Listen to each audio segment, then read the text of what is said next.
오늘자 미국 타임지 표지는 한국 대통령의 얼굴이 장식했습니다. 취임 100일을 맞아 진행한 인터뷰에서 이재명 대통령은 한미통상 협상에 대한 뒷이야기를 꺼냈습니다. 내가 동의했다면 탄핵을 당했을 것이다. 미국 협상팀의 합리적인 대안을 요구했다. 이 대통령은 미국 매체를 상대로 탄핵이란 단어를 사용할 정도로 미국의 요구 조건이 너무 엄격했음을 강조했습니다.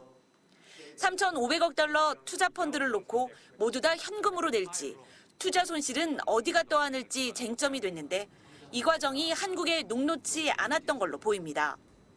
남들은 사인하는데 너는 사인 못하냐. 우리가 얻으러 간 게 아닙니다. 좋으면 사인해야 되는데 이익되지 않은 사인을 왜 합니까? 최소한 합리적인 사인을 하도록 노력해야 되겠죠. 이 대통령은 협상 과정의 어려움을 숨기지 않았지만 동시에 도널드 트럼프 미국 대통령을 치켜 세우며 한미 관계의 중요성을 강조했습니다. 그러면서 안보는 미국, 경제는 중국에 의존하는 기존 방식을 넘어 한국이 초강대국 사이 가교 역할을 하겠다고 강조했습니다. 미국 중심의 세계 질서에 함께하면서도 한중 관계 역시 잘 관리하겠다는 설명을 덧붙였습니다. 또 북한 핵 문제에 대해선 핵미사일 프로그램의 중단, 감축, 폐기 3단계를 제시하고 부분적인 제재 완화나 해제를 위한 협상을 제안했습니다. 취임 후 가장 큰 성과로는 내란 이후 국내 정치가 안정된 상황을 꼽았고 최저 출산율과 가장 높은 자살률, 청년 실업률 등을 한국이 직면한 주요 과제로 진단했습니다. MBC 뉴스 홍신영입니다. 관세 협상 타결 한 달 반이 지났지만 지난주 김정관 산업통상부 장관과 러트닝 미국 상무장관의 만남은 또 성과 없이 끝났습니다. 우리가 투자하기로 한 3,500억 달러를 놓고 미국이 협박 수준의 요구를 하고 있기 때문입니다. 미국 요구는 투자를 위해 설립하는 법인에 3,500억 달러를 현금 투자하라는 겁니다. 투자처는 미국이 결정하고 우리 정부는 45일 안에 무조건 돈을 보내야 합니다. 안 보내면 관세가 다시 부과됩니다. 3,500억 달러, 486조 원은 내년 우리 정부 예산의 약 66%에 해당하는 금액으로 우리나라 1, 2위 기업인 삼성전자와 현대차의 지난해 매출 전체를 합친 것보다 많습니다.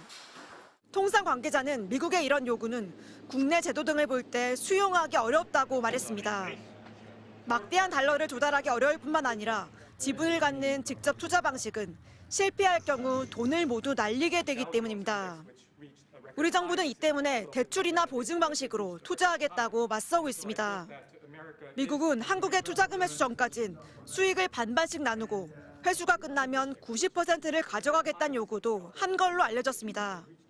투자 실패의 책임은 우리가 모두 안게 되는데 이익은 미국이 가져가겠다는 주장입니다. 연도별 투자 한도를 정한다든지 투자처와 손해 났을 경우에 의사결정에 참여할 수 있게 한다든지 이렇게 좀 안전장치를 좀 여러 개 걸어놓는 것이 미국 내에서조차 비판이 나옵니다. 미국 경제정책연구센터의 딘 베이커 박사는 한국과 일본이 합의를 수용하는 건 어리석다며 트럼프 요구 금액의 20분의 1만 수출 피해 기업과 노동자를 지원하면 훨씬 더 유리해질 것이라고 강조했습니다. 이런 가운데 내일부터 관세 협상 발효로 미국에서 일본 자동차 관세가 15%로 낮아지면서 우리 기업들의 피해가 예상돼 정부가 지원 방안을 검토 중입니다. MBC 뉴스 지은수입니다. 김정관 산업부 장관과 하워드 러트닝 미국 상무부 장관이 뉴욕 모처에서 회동했습니다. 지난 7월 한미 관세 협상의 합의문 작성을 위해 후속 협의에 나선 겁니다. 협의 결과에 대해 통상 관계자는 지금은 말할 단계가 아니라고 밝혔습니다. 한미 관세 협상에서 한국이 약속한 대미 투자 규모는 3,500억 달러. 투자 방식을 어떻게 정할지 또 투자 수익은 어떻게 나눌지가 문제인데 미국은 일본과의 합의를 거론하며 한국을 압박하고 있습니다. So there's no flexibility, right? The Japanese signed the contract. The Koreans either accept that deal or pay the tariffs. 먼저 서명한 일본의 경우 5,500억 달러 투자금이 회수되기 전까지는 수익을 절반씩 나누고 이후엔 수익의 90%를 미국이 가져갑니다. 또 미국이 투자처를 선정하면 일본은 45일 내 자금을 보내야 합니다. 하지만 한국으로선 받아들이기 쉽지 않은 방식입니다.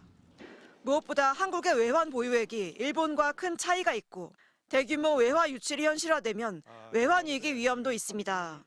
이 외환시장에 미칠 충격에 대해서 같이 고민해주고 미국이 도와줄 수 있는 부분에 해답을 달라. 또 한국은 기업이 투자를 주도하고 정부가 보증하는 방식을 선호하는데 미국은 직접 투자를 요구하고 있습니다. 그 와중에 미국 정부가 조지아주에서 비자를 제대로 받으라며 한국 기업 노동자를 구금하는 사태까지 벌어졌습니다. 미국 투자에 대한 매력도를 상당히 감소시키는 요인으로 작용하고 있는 거거든요. 투자하는 금액은 훨씬 줄어들 수도 있는 상황에서 미국의 요구를 수용하기도 힘들고. 이재명 대통령은 앞서 100일 회견에서 합리적이고 공정한 협상을 하려다 보니 어렵다고 말했습니다. 양측이 최종 합의에 이르기까진 교착이 길어질 수도 있어 보입니다. MBC 뉴스 지은수입니다.